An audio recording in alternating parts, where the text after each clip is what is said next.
Di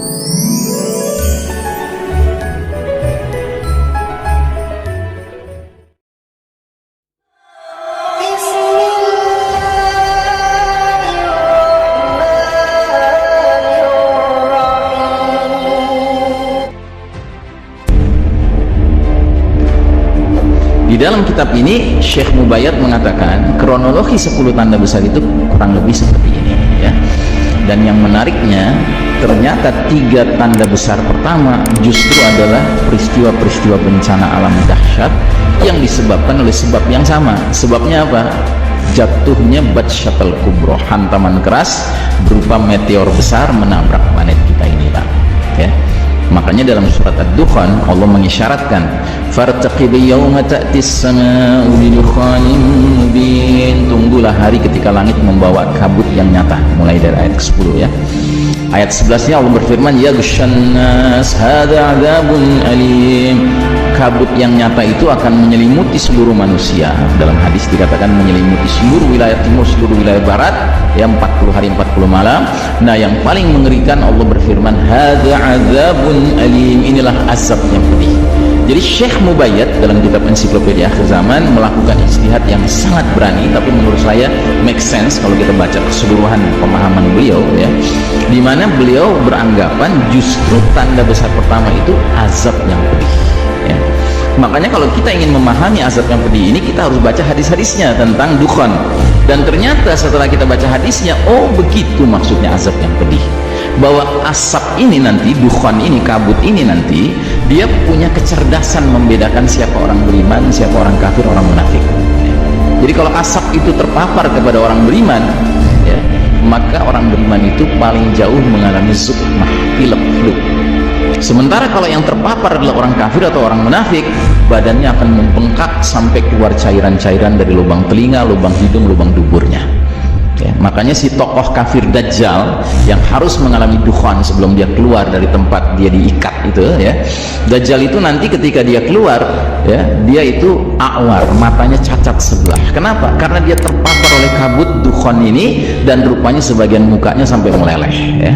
Makanya dia a'war nantinya, bermata sebelah ya. Sebuah definisi, sebuah deskripsi yang tidak diberikan oleh Tamim Ad-Dari, seorang pelaut Nasrani ribuan tahun yang lalu yang ketemu dengan Dajjal di sebuah pulau terpencil.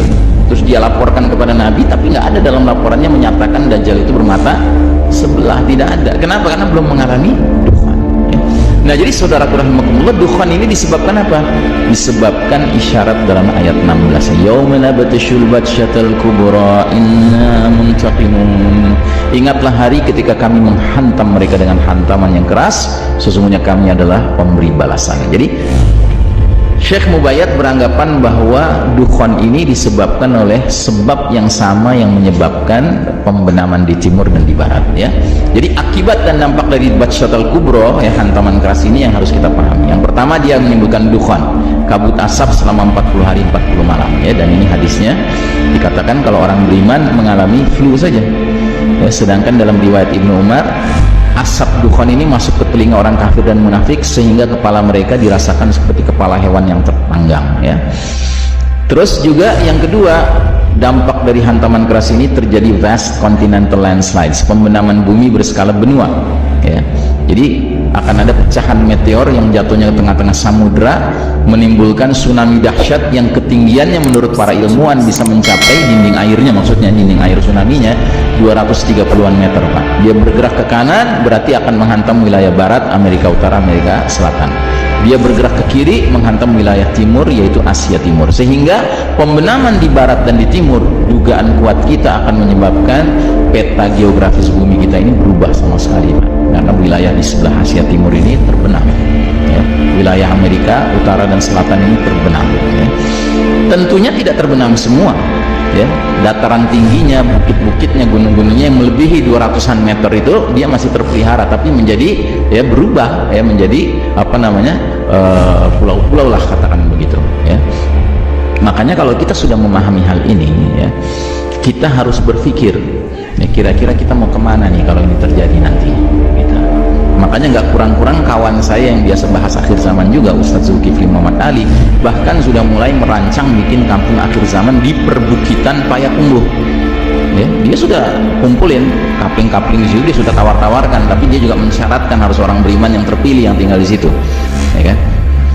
Nah, silahkan ya, karena ini juga ada hadisnya. Nabi mengatakan sebaik-baik tempat di akhir zaman ketika banyak fitnah adalah pergi ke gunung bersama hewan ternak kalian, kata Nabi, ya kan?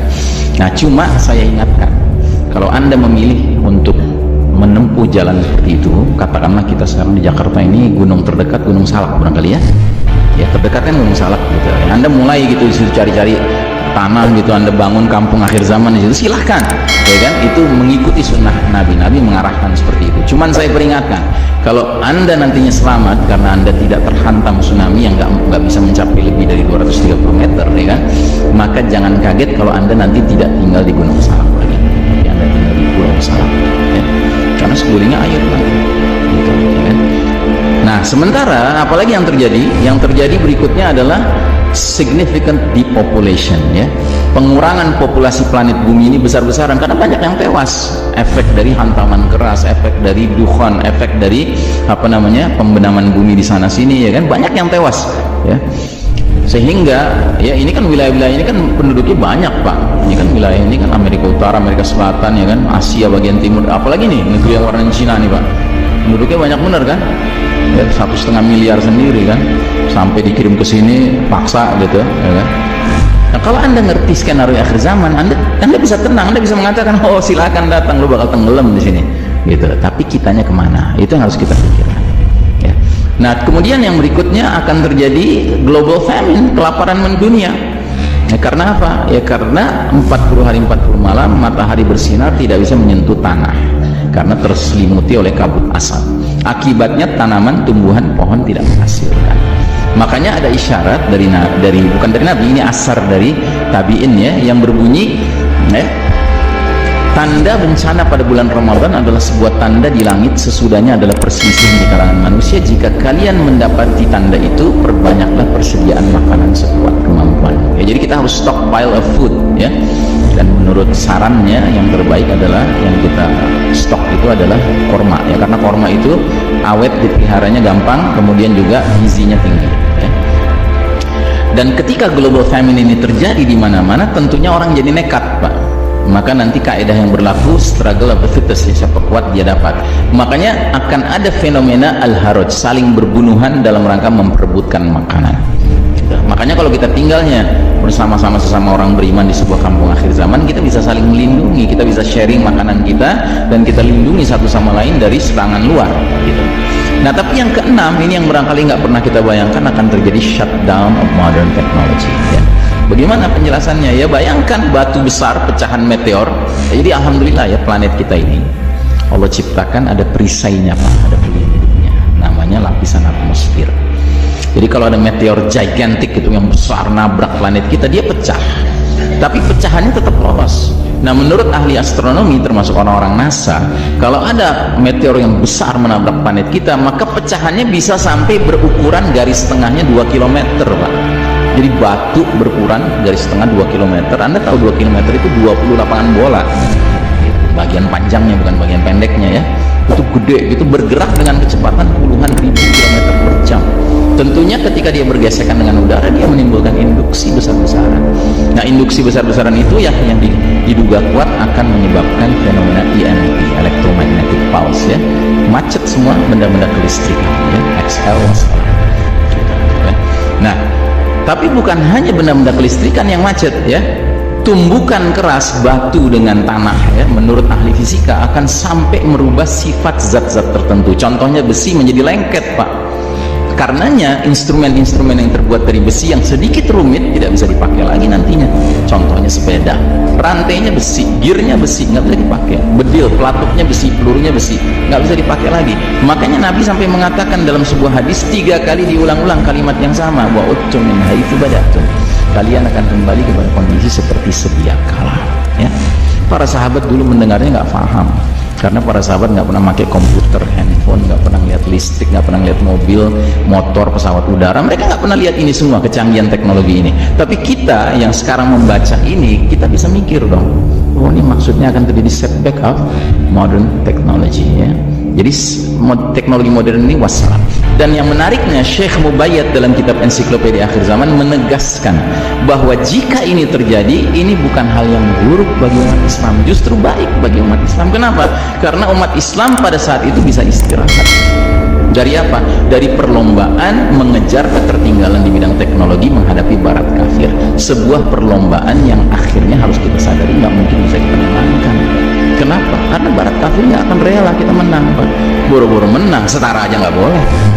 Makanya kalau ada putra-putra muslim yang cerdas-cerdas, brilian-brilian, belajar ke Amerika, ke Eropa, kalau perlu menjelang dia lulus dikasih warga negara setempat, nggak boleh pulang. Supaya apa? Supaya brain drain, jadi sedot otaknya, nggak boleh bermanfaat buat umat Islam. Kalau ada negeri muslim mau punya gagasan bikin pembangkit tenaga listrik nuklir, dihalang-halangi, padahal nggak maksud bikin senjata nuklir. Nah, jadi saudaraku rahimakumullah, shutdown modern teknologi ini it's good for the Muslims, ini bagus ya. Karena apa? Karena nanti kita dengan barat kafir tiba-tiba jadi setara lagi, Pak, jadi 0-0 situasinya, kayak baru mengisi pom bensin di pom bensin, ya kan, 0-0 gitu, ya kan. Dan kalau kita sudah setara sama mereka, Pak, barulah kaidah Betawi bisa kita pakai, lo jual gua borong gitu ya.